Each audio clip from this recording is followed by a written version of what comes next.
نظافت شیشه با آب غیر معدنی جایگزینی برای نظافت پنجره کلاسیک است.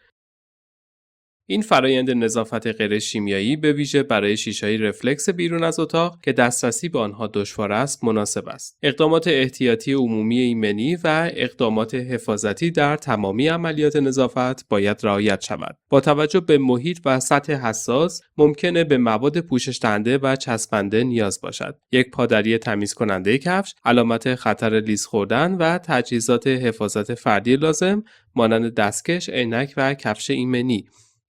هر دو اسموز معکوس و فیلترهای رزین آب تمامی لوله‌های آب را فیلتر می‌کند که به خاطر تمیز کردن کثیفی شیشه‌های رفلکس استفاده می‌شود. آب فیلتر شده سطح مواد معدنی را متعادل می‌کند. در این صورت کثیفی شسته می‌شود. قبل از شروع هر کاری باید مطمئن شد تعادل آب معدنی بسیار کم است، یعنی از 0 از میلیون.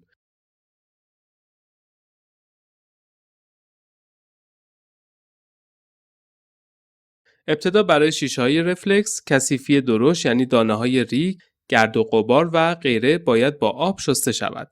قبل از اینکه از برس برای تمیز کردن مکانیکی شیشه استفاده شود، فرایند آبکشی از پایین به بالا انجام می شود، طوری که کثیفی به طریق مؤثر از بین می رود.